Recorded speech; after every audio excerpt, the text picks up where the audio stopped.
একটা জরুরি শোক সংবাদ। এই বাংলাদেশ স্বাধীনের পর সর্বপ্রথম মহিলা প্রধানমন্ত্রী এবং 3 বারের প্রধানমন্ত্রী বেগম দেশনেত্রী খালেদা জিয়া তিনি ইন্তেকাল করেছেন। ইন্না লিল্লাহি ওয়া ইন্না ইলাইহি রাজিউন। এটা আমরা সবাই জানি এবং সোশ্যাল মিডিয়াতে দেখেছি। তো আমরা যেই দল করি না কেন, উনি একজন মুসলমান এবং আমাদের একজন রাষ্ট্রপ্রধান। প্রত্যেকেই আমরা দলমত নির্বিশেষে একজন রাষ্ট্রপ্রধান এবং প্রধানমন্ত্রী, আমাদের দেশের তিনি প্রধান ছিলেন, 3 বারের প্রধানমন্ত্রী এবং মহিলা প্রথম প্রধানমন্ত্রী। আমরা তার জন্য খাস দোয়া করব। আল্লাহ রাব্বুল আলামিন আমাদের এই সোনার বাংলাদেশের সর্বপ্রথম মহিলা প্রধানমন্ত্রী এবং 3 বারের সফল প্রধানমন্ত্রী বেগম খালেদা জিয়াকে আল্লাহ পাক যেন মাফ করে দেন এবং তাকে জান্নাতুল ফেরদাউস যেন আল্লাহ পাক যেন তাকে দান করেন। আমরা সন্তোষপুর দরবার শরীফের পক্ষ থেকে আমরা ওনার শোকাহত পরিবারের প্রতি সমবেদনা জ্ঞাপন করছি। সন্তোষপুর দরবার শরীফের পক্ষ থেকে ওনার পরিবারের জনাব তারেক রহমান সহ ওনার পরিবারের সকলের প্রতি আমাদের সমবেদনা এবং দোয়া, আন্তরিক ভালোবাসা রইল। আল্লাহ রাব্বুল আলামিন যেন তার পরিবারের উপর রহমত বর্ষণ করেন। তো আপনারা খাস দোয়া করবেন আর আমাদের রাষ্ট্রের জন্য দোয়া করবেন। আমাদের নিজেদের মাতৃভূমি এই দেশ, আল্লাহ পাক যেন দেশকে হেফাজত করেন এবং আমরা যেন ইসলাম নিয়ে, দ্বীন নিয়ে, কোরআন হাদিস নিয়ে, ঈমান আমল নিয়ে যেন এই দেশে আমরা বসবাস করতে পারি এবং আল্লাহ এবং রাসূলের হুকুম মোতাবেক যেই দল ক্ষমতায় আসুক আমাদের কোনো অসুবিধা নাই। তবে আমাদের কথা হলো যেই দলে আসুক তারা যেন আল্লাহ এবং রাসূল সাল্লাল্লাহু আলাইহি ওয়াসাল্লামের নির্দেশ মোতাবেক এই দেশকে তারা পরিচালনা করে। আমিন। যেই দল ক্ষমতায় আসুক আমাদের কোনো অসুবিধা নাই, তবে দ্বীনি কাজে কোনো প্রকারের বাধাগ্রস্ত যেন এই দেশ না হয় এবং আল্লাহ এবং রাসূল সাল্লাল্লাহু আলাইহি ওয়াসাল্লামের নির্দেশ মোতাবেক দেখানো পথ এবং মত মোতাবেক যেন আমাদের রাষ্ট্র পরিচালিত হয়। আমরা যেন আল্লাহ এবং রাসূল সাল্লাল্লাহু আলাইহি ওয়াসাল্লামের নির্দেশ সুন্দরভাবে এই দেশের মানুষ আমরা যেন সঠিকভাবে পালন করতে পারি।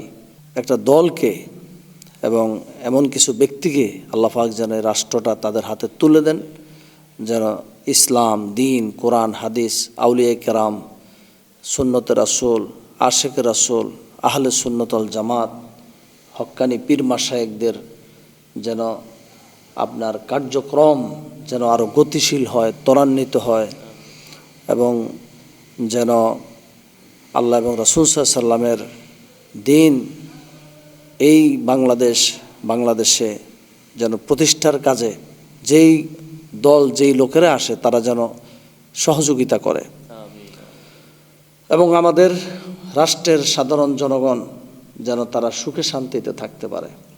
মানুষ যেন দ্রব্যমূল্য হতে শুরু করে সকল কিছুতে যেন এই দেশের আপামর জনতা, জনসাধারণ, জনগণ যেন শান্তিতে সুখে বসবাস করতে পারে। আল্লাহ রাব্বুল আলামিন এমন কিছু লোকদেরকে আমাদের রাষ্ট্রটা যেন দান করেন, যেন আমাদের কারো কষ্ট না হয়, আমাদের কারো চলতে ফিরতে অসুবিধা না হয়। আমরা যেন সবাই মিলেমিশে আমরা এই বাংলাদেশ, আমাদের মাতৃভূমি, সোনার বাংলাদেশ, রাসূল পাক সাল্লাল্লাহু আলাইহি সাল্লাম নিজের মাতৃভূমিকে ভালোবাসতেন। মাতৃভূমিকে ভালোবাসার কথা হাদিস শরীফে এসেছে। আমরা আমাদের মাতৃভূমিকে ভালোবাসব, মাতৃভূমির জন্য দোয়া করব যেন আল্লাহ তাআলা আমাদের মাতৃভূমিকে হেফাজত করেন এবং সকল ষড়যন্ত্র এবং ইহুদি খ্রিস্টানদের সকল চক্রান্ত, অমুসলিমদের সকল চক্রান্ত থেকে আল্লাহ তাআলা যেন আমাদের রাষ্ট্রকে হেফাজত করেন। আল্লাহ রাব্বুল আলামিন যেন আমাদের রাষ্ট্রকে দিন ইসলামের উপরে, কোরআন হাদিসের উপরে যেন আল্লাহ পাক কবুল করেন। আউলিয়া কিরামদের মতাদর্শে রাসূল পাক সাল্লাল্লাহু আলাইহি সাল্লামের দেখানো পথ এবং মতের উপরে যেন রাষ্ট্র আল্লাহ পাক যেন কবুল করেন। আমরা দোয়া করব, খাস দোয়া আমাদের আল্লাহ তাআলার দরবারে করতে হবে।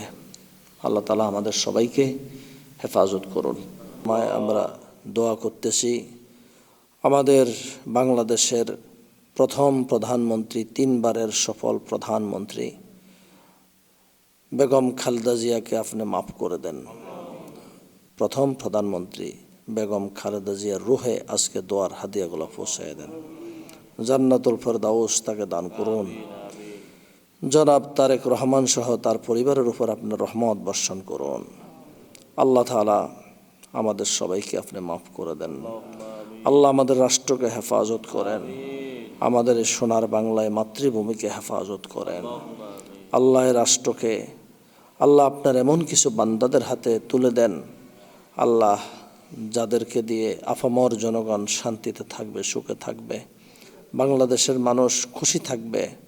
কোনো রকমের দ্বিধাদ্বন্দ্ব, হিংসা, বিদ্বেষ, মারামারি, কাটাকাটি, রাহাজানি, সন্ত্রাস, যত রকমের চাঁদাবাজ, দুর্নীতি সব কিছু দূর করে যেন সুন্দর একটা রাষ্ট্র বিনির্মাণ করতে পারে এমন কিছু লোকদেরকে আমাদের রাষ্ট্রটা আল্লাহ আপনি দান করেন, তুলে দেন। আল্লাহ এমন কিছু আপনার বান্দাদেরকে এই রাষ্ট্রটা তুলে দেন আল্লাহ, যাদের হাতে রাষ্ট্র গেলে ইসলাম বাঁচবে, শরীয়ত বাঁচবে, কোরআন বাঁচবে, হাদিস বাঁচবে। আউলিয়া কিরামদের, হক্কানি পীর মাশায়েখদের মতাদর্শে এই দেশ যেন পরিচালিত হয়, সুন্নিয়তের উপর এই দেশ যেন পরিচালিত হয়। আপনার হাবিবে পাক সাল্লাল্লাহু আলাইহি সাল্লাম যেই রাস্তা, যেই পথ, যেই মত দেখিয়ে দিয়ে গিয়েছেন, সেই পথ সেই মতে এই রাষ্ট্র চলবে এমন কিছু লোকদেরকে এই রাষ্ট্রকে তুলে দেন। আল্লাহ আল্লাহ আপনি কবুল করুন। আল্লাহ আমাদের সকলের উপর আপনি রহমত বর্ষণ করেন।